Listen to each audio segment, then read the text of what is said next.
Well, I've got this Royal Enfield 250 Crusader Sports here. It's another hopefully short-term project which can be sorted fairly quickly and moved out of here, because I'm not really taking on any more long-term ones at the moment until I clear the decks, as I've already mentioned before. But the simple sounding fixes, I'm still taking them in, and I'm hoping that this might be one of them, but you never really know with these things.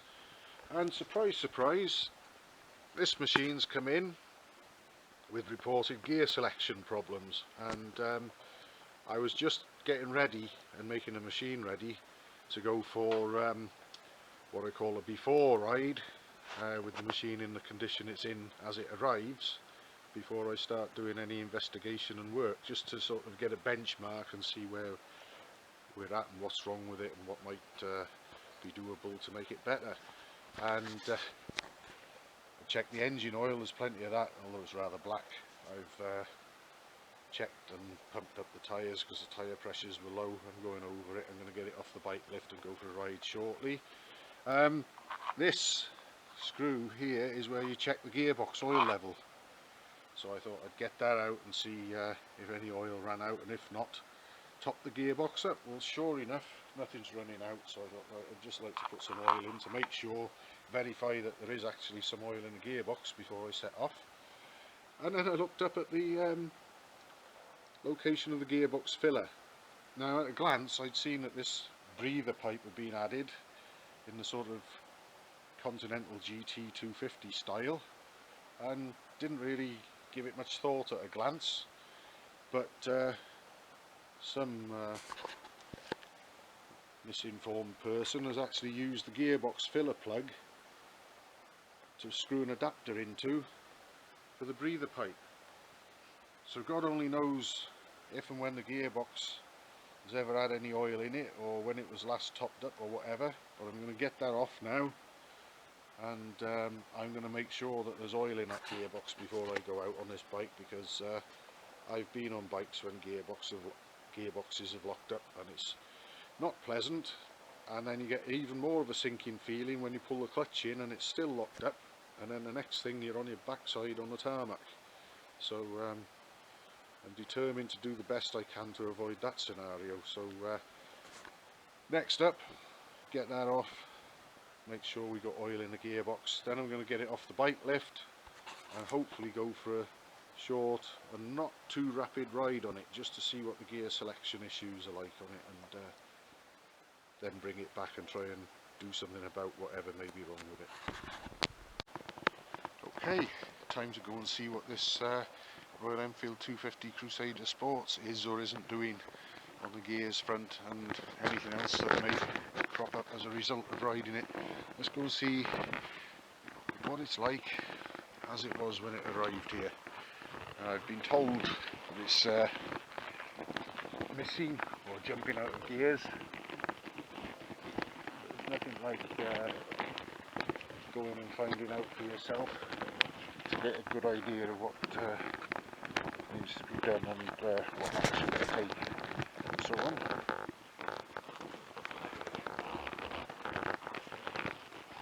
So I won't need to go very far on it really, and I'll soon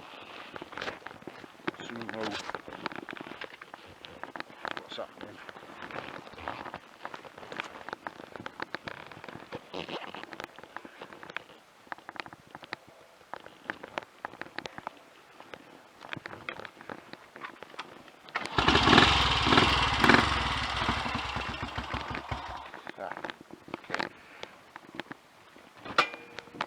Also, I was told it wasn't charging, but I already found one wire was out of the alternator connector, and the ammeter is now showing a charge. So set these mirrors up.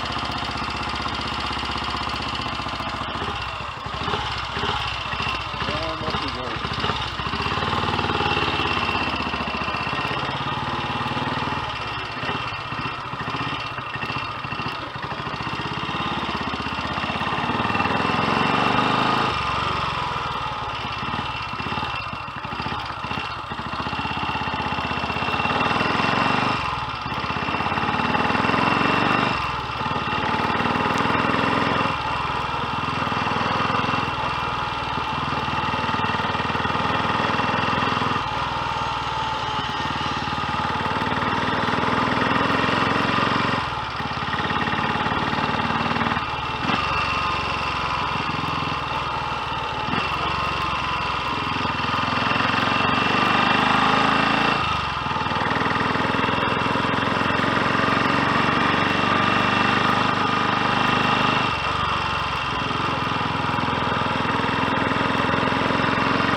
uneventful.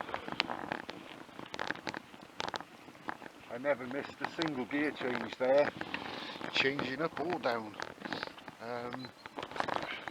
Although, a couple of observations, I don't know why it stopped just then. Actually, it's still switched on. It was ticking over nicely. Well, I ran it earlier today and it was ticking over nicely, but that's a minor thing, probably just some adjustment needed. I can improve on the range of clutch lever movement. There's that much slop in it, and it's also coming hard before it gets back to the handlebars, so some internal adjustments are required there to sort that out, and that'll give better clutch operation and less drag and more likelihood of getting neutral at a standstill, and maybe loosen up the gear changes a little. But each and every gear worked as and when it should, changing up or down there. Although I have noticed when I had the machine on a bike lift and the wheel raised off the deck and I was spinning the rear wheel back and forth by hand and going through the gears, I did notice that from top gear, if I moved the gear lever very quickly and aggressively for third, sometimes it could overshoot and go between third and second. And that was the only observation I could make on it, and I was sort of expecting it when I changed down from top to go through third and into a neutral, but on the road it didn't. But I could make a minor adjustment to stop it doing that even on the bike lift, if it was doing that for the owner maybe. Other than that, I think I'll adjust the clutch, check and set the tick over, double check it's charging, and that's about all I can think of to do with it really. It runs very well compared with some others that I've ridden. The gear change is very good, a little bit stiff. That could be improved as well by the adjusting the relationship between the footrest and the gear lever pedal, possibly. I would prefer to have the pedal a little bit lower perhaps, and the footrest either tilted back a little or something, but that's owner preference really. Yeah, overall I'll just make a few minor adjustments. I don't even know whether I'll even need to take another ride on it, to be honest, because it did everything it was supposed to for me there. So there we go. I'll crack on with the minor adjustments and the basic jobs I'm going to do with it, and that'll be it, I think.